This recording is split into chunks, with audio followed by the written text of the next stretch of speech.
Hey everybody, it's Anissa Forest Naturals, and hopefully you guys have missed me because I've been gone for a bit of a while, and there is absolutely a reason for that.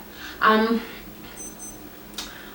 Monday, May 19th, I had my myomectomy surgery to remove my fibroids. So I don't know how many fibroid videos I have on this exact channel, but I've had channels in the past, and if you don't know, I've always had this problem with fibroids and anemia. Anemia is the real issue, but fibroids are the issue behind the anemia. So I had to get that under wraps, and it finally happened for me. So I wrote down all the things that I need to say because I made another very long-winded video that skipped some of the stuff that I was supposed to share with you. So just bear with me, and my breathing's a little,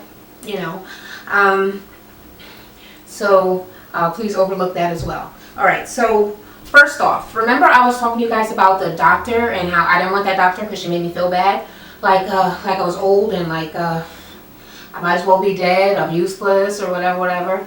Well, they actually switched the doctor. My surgery, the first one, got canceled because it was supposed to be in April. And actually, if I would have got it on that day, because my insurance got fixed by the time that day came, so I actually went to the doctor on the day of my old surgery to reinstate everything with the surgery and blah, blah, blah. And they were like, oh, well, your doctor's not here anymore. She's not in service. And there's another doctor in service. So I guess these are all like student doctors. And so I have this guy, although I did talk to her first. So we hashed it out, and then they told me I had a different doctor. Day of surgery, guess what? Gave me back the same doctor. So I'm so glad that I got to talk to her, even though I thought I was having a different doctor, because they're like, okay, Galtieri is on vacation.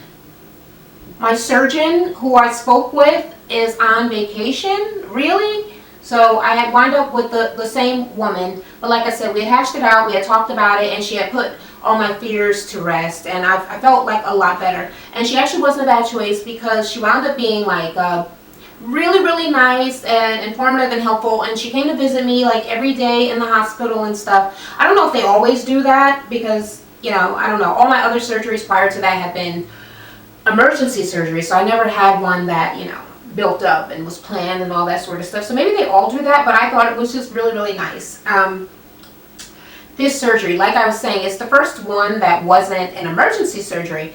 So I had so much time to think about it. The first one was supposed to be April 7th, so all the way to May 19th, plus the additional time before April 7th, I was, driving myself insane with fear. I was so scared, like I thought I was gonna die, guys, and I don't know why I was so afraid. I was, I'm always reading stuff, and I'm always finding out how things can go wrong, and it's always a very, very real possibility, with surgery and anesthesia and all those sort of things. So I was completely freaking myself out. I had planned to write a will. I was going to make a goodbye video to you guys, like if I died. It was supposed to post 3 days after my surgery, just in case, like if I got out, but what if I was like in a coma, or if I was just too tired to be able to use the phone, or if they didn't allow the phone in my room or something.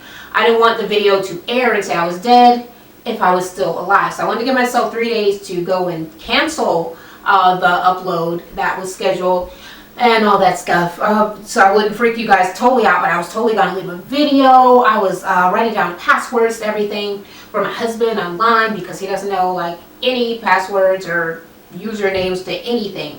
And I had him, he was supposed to be, contacting everybody on social media if things were to go, badly, to let them know and all that sort of stuff. And also my family and my regular friends on Facebook and stuff like that. But as you can see, I'm here. I didn't die. I freaked myself out. I freaked out my husband, my whole family, all my friends. All these really sad moments of like crying and people, telling me how much I mean to them, and they, really, really thinking about me not being here. So it was just weird. I gained a ton of weight. I don't know if you can tell, but dude, I got like cellulite in my arm. Even before any of the exercise videos I've ever done on any channel, people have always asked me about my arms. Like, wow, do you work out? What is up with your arms? I've never had arms look this jiggly and to just straight up just have cellulite on them or be this big. So it's kind of weird. I know that when my husband gave me a shower at the hospital, he was like, wow, that's the biggest I ever saw you. So I was really bloated. I don't know if it was just from the surgery or from the IVs or all the water that they had me drinking or what the heck was going on. But when I weighed myself, like yesterday, I was 145, which is the largest I've ever been in my whole entire life. And I think maybe like 2 or 3 months ago, I told somebody I would kill myself if I ever got to 140. So this is obviously new to me. I know that I was at least 150 pounds in the hospital. And that being from, you know, with the P90X, I was like 115. So I'm a girl that's usually about 120, 125-ish. So this is a lot of weight for me to be carrying. It's odd, it's strange, but I'm going to work that out. So anybody who happens to be this weight normally, I'm not dissing you or saying, you know, anything negative about this weight. It's just a large weight for me to carry specifically because it's just more than I had ever known could even happen. I didn't even really think I'd be able to walk at like 150 because I'm like about 5'2". I'm not a very big person, and you know, it's just a lot of weight gain for me. So I'm hoping to get that worked out soon. As you can see, I've been all taped up. I got all this yucky brown, well, it's black now, tape and stuff on my body. I've been trying to peel it off, but of course it hurts because I've been bandaged up. So this, I guess, was like IVs, and they had them all in my hands, and child, my hands was killing me. And I still have a lot of tape left on my belly, where the cuts are and all that sort of stuff. And you know, it's a mess down there.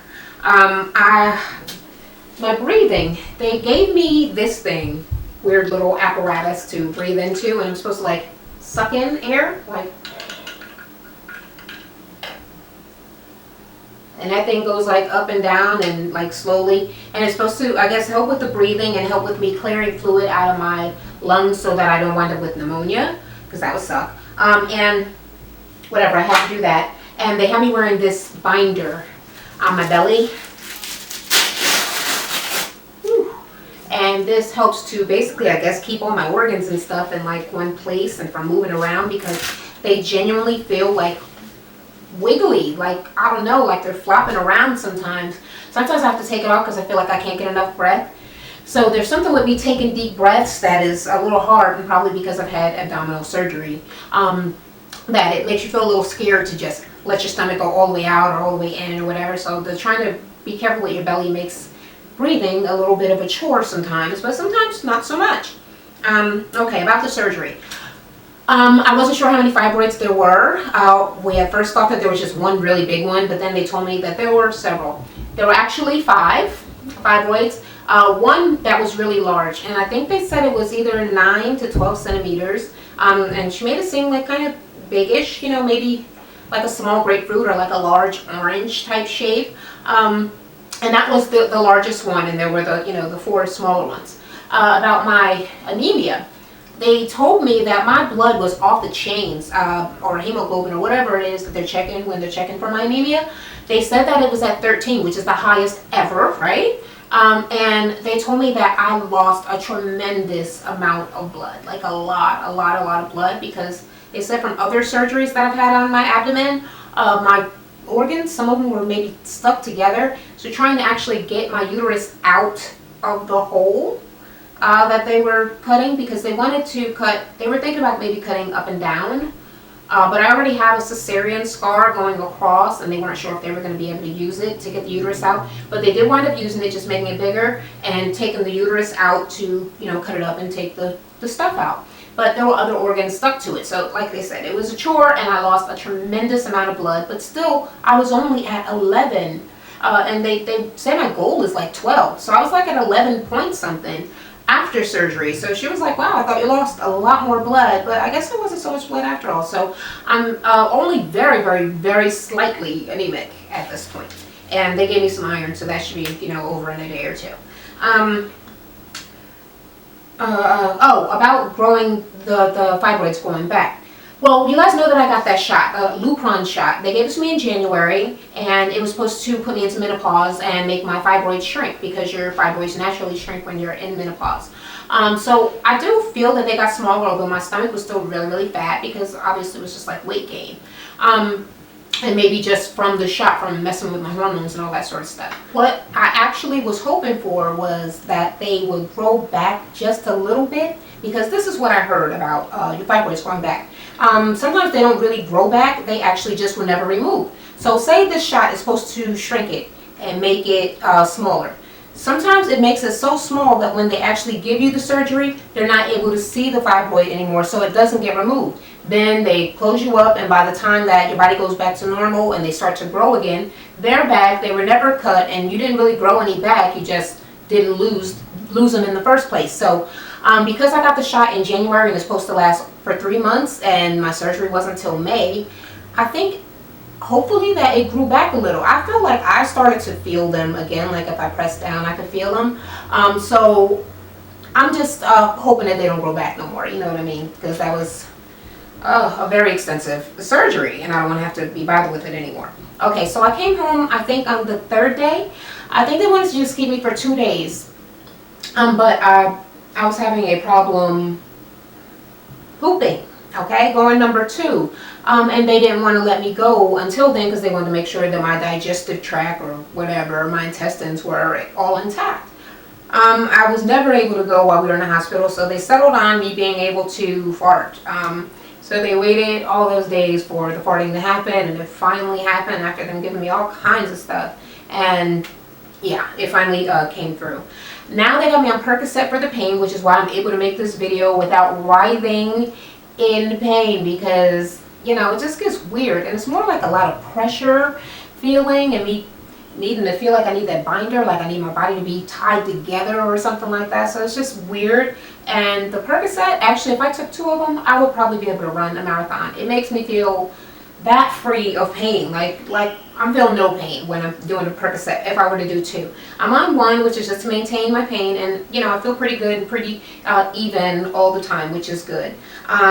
As far as my scar, like I said, it's like a cesarean scar, but they just made it a little bit longer to be able to get the full uterus out and, you know, tear it away from the other organs it was stuck to.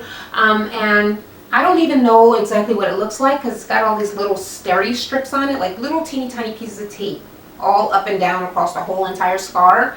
And I'm wearing a maxi pad over the scar with tape on it, because that's what they did in the hospital. So I just continued that on, doing the same exact thing that they were doing. And I think my follow-up is in, I don't know when it is. I actually have to look at the paperwork, but maybe 2 weeks or maybe a little bit less. And they're going to tell me if things are going well and if I'm progressing well, and hopefully I don't get an infection. So that was basically my whole experience with my abdominal myomectomy surgery. And once again, it is over, and me and my husband are now free to, I guess, move on with our attempts to try to conceive, which will have to be through in vitro fertilization for me, because I'm unable to get pregnant, and it cannot be fixed. For anybody that's going to tell me about, you know, prayer and stuff like that, I don't have fallopian tubes. They were removed because my babies got stuck in them. So I had ectopic pregnancies. You can't get pregnant without them, no matter what doctor, whatever. So I have to have IVF in order to conceive. And they're basically saying that now would be the time. So my body is able, and as soon as it's all healed up, hopefully it's going to be doing what it was meant to do. And that is to give me and my hubby our first and perhaps only baby. That was a long ordeal. Anywho, I absolutely love you guys. Thank you for always being there for me, always sticking around, listening to all the things that I'm going through. Thank you guys over on the Facebook fan page for all the prayers and stuff. I'm sorry I wasn't able to put up a video to let you guys know ahead of time, but here it is. This is what happened. And if anybody has any questions or anything, or wants to know anything specific, or, you know, wants to just talk to me because they might be going through the same thing, that's awesome. Just let me know down in the comments. Let me know how you guys have been doing, and I can't wait to talk to you again. Bye.